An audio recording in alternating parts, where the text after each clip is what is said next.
بعض اللافتات اللي بيشيلها بعض المصريين، بعض وبعض المصريين بيسيئوا لرئيس الجمهورية، خلي بالك، ويقولوا اصل احنا مصر وبنحب مصر. لا، اللي بيحب مصر يعرف ان حسني مبارك اللي انا ماليش مصلحه، انا اتحبست في عهد حسني مبارك 3 مرات، 87 97 2007 خلاص. مره في زكي باد لما اتصديت له واعتقلني 3 اشهر، ومره في سفير اسرائيل لما ضربته اتحبست 17 يوم، ومره في قصه سيد نوفل بعد موضوع احمد نظيف لما قلت الطويل والقصير قعدت سنه في السجن. تمام.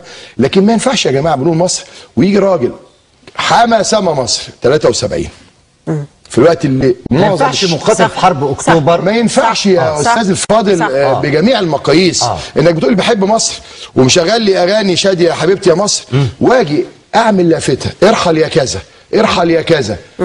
هذا لا يليق لا بشعب مصر ولا بحضاره مصر. ليه بقى؟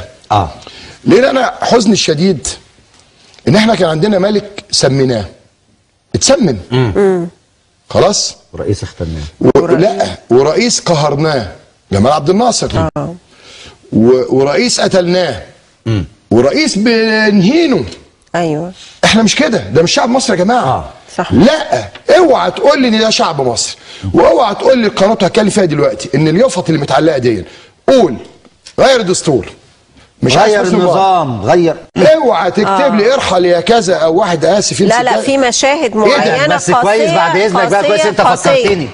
في واحد هارب بره في قناه مش عارف اسمها ايه، طالع بيشتم في مصر ورئيس مصر.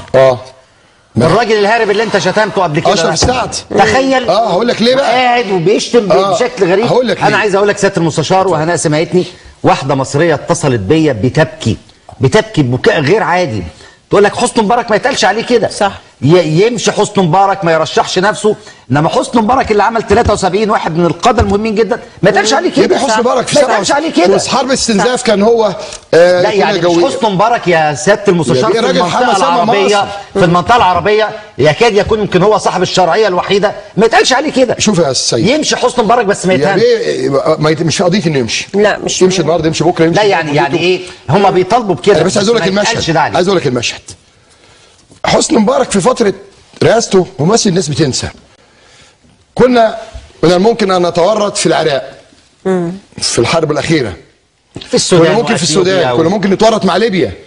حمى شباب مصر. لا، ادي واحد. 2، هو حسني مبارك ده مش قاعد مقاطع امريكا وزاره امريكا 5 سنين لما قالوا له تعمل قواعد عسكريه عندك يا امير قطر، بلدك محتله. بقول تاني، يا امير قطر يا موزة بلدك محتلة فيها قواعد عسكرية، يا ست موزة شيل القواعد العسكرية الأمريكية اللي عندك وقول لرئيس وزرائك اللي عنده قصر موجود في تل أبيب. عيب بقى يعني يا جماعة، عيب. انتوا بتقولوا احنا خونة، الرئيس بتاعنا خاين، الرئيس بتاعنا عنده قصر في تل أبيب. فين الكلام ده؟ انت عندك قصر في تل أبيب. القناة، ما الواحد بس حزين. النهارده الملك عبد الله لما رجع من مرضه وربنا يشفيه، انا شفت أيوة. ملك السعوديه بيوطوا على ايده يبوسوه، مش عشان هم، لا، ده رمز للنظام، ده رمز للمملكه، ده رمز للنظام. خلاص. وانا بقول تاني، انا عايز راجل يطلع في قطر في قناه الجزيره، راجل بس يقول ان الراجل ده زي ما قلت قبل كده استولى على الحكم من دوره ميه، من تواليت. والده دخل الامير الشرعي قفل عليه التواليت، قال له انا بقيت الامير. انا عايز بس واحد يطلع يقول انتوا بتخيلوا على مين؟ الست موزة اللي بتطلع تقول شعر قدام مصر العالم كله في كاس العالم لما خدوا كاس العالم لكرة القدم وكسبوا امريكا بالرشاوه، بقول تاني بالرشاوه. وللاسف هنا بريده اداهم صوته مصر اللي وقفت معاهم.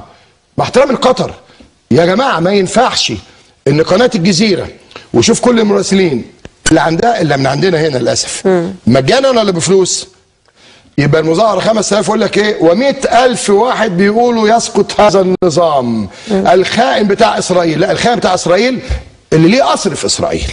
تمام؟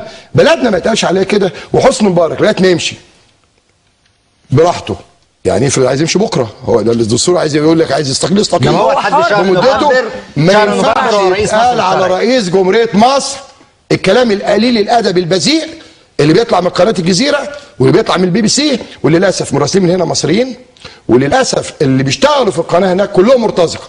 كلهم اللي هربان من سوريا واللي هربان من فلسطين واللي هربان من الاردن واللي هربان من مصر. الاخ احمد منصور اللي جه يوم الجمعه وقال الحقوني وزنقوني ويقعد يلعب في حواجبه وضربوني. ايه الغل اللي انت عامله لمصر ده؟ انت عملت ايه لمصر؟ انت كنت فين 73؟ انت كنت فين في 67؟ انت فين لما انا وغيري حمدين صباحي، ما حدش يتكلم حمدين لانه اتحبس كذا، ما عضو الشعب اتحبس، مصطفى باكر، فينا يا جماعه ناس. لا وكل الشباب دفع ثمن. النهارده ايه الثمن اللي دفعته؟ في خطر بتوطي على جزمه موزه ترمي لك الدولارات ولا الدينارات وتبوس الجزمه وتشتم في بلدك.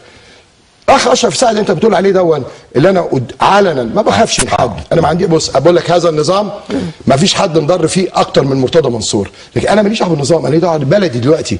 النهارده هات لي بلد بتشتم رئيسها. خلاص الولاد اللي طلعوا الشبان الجمال دول اول مره طلعوا انا ما شفتش لفظ بذيء طلع. لا أيوة. لا لا لا لا لا ما فيش لفظ بذيء طلع. ما حصلش. انما النهارده شايف واحده للاسف الشديد جايبه طفلها عنده سنه في الزحمه دي وكاتبه يافطه بيتها ارحل يا جدو. بقى جدو دلوقتي. انا شفت حسني مبارك وهو بيقع سنه 2000 سنه 2000 في مجلس الشعب. لا كان بعد كده ولا لما وقع قدامنا كلنا حضرتك موجود وجاله هبوط وقصايم وقع وسافروه المانيا وقعد يتعالج. اسهل حاجه لحسني مبارك يقول شكرا يا شعب، بس مش عايز يبقى الملك اللي سموه والرئيس اللي قهروه والرئيس اللي قتلوه والرئيس اللي هنوه. ما ينفعش يا جماعه، انا خاف وكلنا لازم نخاف. انا النهارده مختلف مع ابني في البيت يشتمني ايه ده؟ وبعدين انت ناسي المصانع والمدارس والمستشفيات وكل اللي اتعامل البنيه التحتيه والبنيه الراجل ما كانش بينام بيصحى من 6 الصبح. انا بقول لك وانا مختلف مع النظام، والنظام ده هو اللي حل مجلس اداره في نادي الزمالك، هو اللي زور ضد انتخابات في نادي الزمالك، وهو اللي سقطني. كل ده مسألة مش شخصية اصلا. بس انا النهارده مش وقت الانتقام. زي ما الاخ هيكل النهارده كاتب مقاله. يا استاذ هيكل ده احنا في مظاهرات 72 جينا تحت الاهرام نهتف عشان تقابلنا، انضربنا بالقنابل وطردتنا كلنا. النهارده جاي تتكلم عن الديمقراطيه؟ يا استاذ هيكل انت الذي روقت لنكسه 67 وانت الذي دافعت عن هزيمه 67. النهارده اوعى تتكلم عن مصر وشعب مصر. كنت فين ومفيد فوزي يا استاذ هيكل؟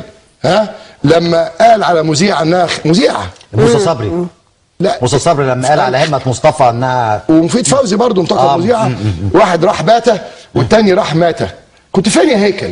وانت كنت جزء من هذا النظام، بالعكس انت كنت المنظر الاول لهذا النظام.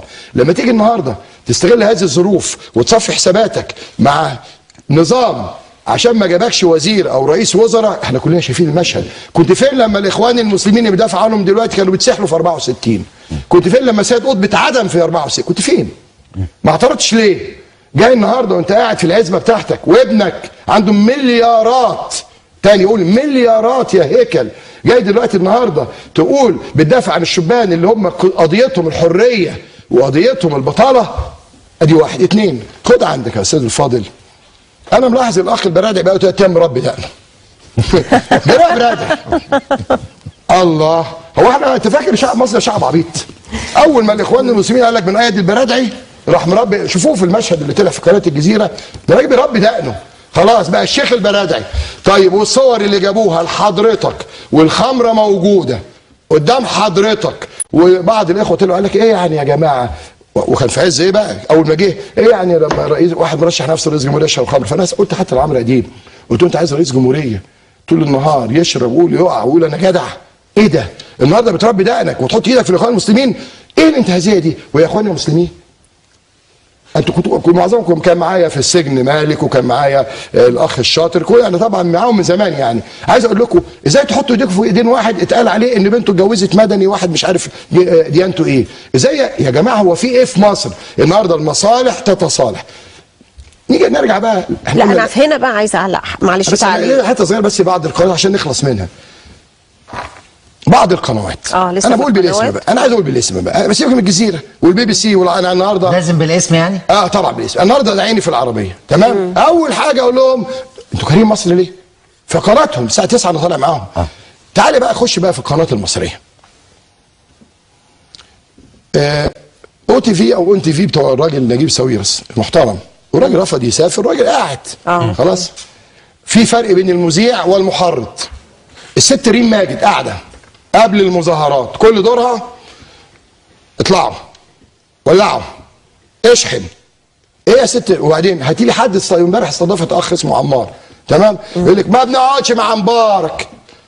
يا راجل عيب. انا بس ممكن عشان الزملاء يا بيه بعد اذنك يا استاذ سيد، الاسماء بس معلش يا سيد بعد اذنك انا بقول بالاسم عشان الناس متابعه. يا ست ريم، هو نجيب ساويرس بيديكي كام في الشهر عشان تتكلمي عن غلابه؟ لا انت بتاخدي الوف مؤلفه، ما تتكلمش عن غلابه. خلاص ادي واحد. طلبوني في قناه دريم الاولى بتاعت الراجل المحترم احمد بهجت من 3 ايام في مذيعه اسمها دينا عبد الرحمن تتحدث باللغه العربيه، وعندما يكون واذا كان ولا قاد كان. خلاص ماشي يا ست دي، انا عرفت ان انا اللي رايح. يا سياده المستشار زمايلنا بس بتعمل لنا يا عم زمايلنا. طب بس دول زمايلنا على فكره ده انا عايز ده نوع من الهروب. انت عشان يعني احنا نقول اسماء ناس ثانيه اول ما نيجي تقول لي اصل زميلي بس يبقى ليهم حق الرد. اللي عايز يرد انا يرد معايا. كل الزملاء اللي جانا اسمائهم ليهم حق. النهارده قالت لهم يعني ده راجل بقى هيتكلم وهيقول حسني مبارك. يا ست دينا انا اتحبست 3 مرات في عصر حسني مبارك، انا مش مستحق بيني وبينه، مش عايز منه حاجه، انا بدافع 1 عن شرعيه دستور، 2 عن وطني مصر. هات لي واحد بتستضيفه يقول كلمه كويسه. خلاص والله العظيم كل الناس يا شتيمه يا بقى الفاظ بقى ايه ويغور ايه ده. انا النهارده قلت لي تعالى بكره برئيس جمهوريه، لكن انا اسف، انا لا عايز اتسم ولا عايز اتقتل ولا عايز حد يشهني، لا انا اسف. ده ما يحصل ده يا راجل، ده انت عمده البلد بتاع بلدك بتقول له يا حضره العمده ولو سمحت صح يا حضره العمده. انت لما تيجي النهارده تكسر بقى تقول لك انا خلاص كسرت رئيس الجمهوريه. طب ما هو دي هيبه نظام، خلاص يا هيبه بلد كده، يا بيه البلد كلها ضاعت. هذه القنوات اللي اصحابها رجال اعمال، مين اللي قال لنجيب ساويرس اشتغل؟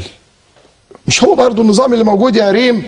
مين اللي ما هو نجيب بيديكي الاف مؤلفه كل شهر يا ست دينا، مين اللي بيديكي؟ ما هو واحد دكتور احمد باجد الرئيس قابله في امريكا وقال له يا دكتور ارجع اشتغل، دكتور حسن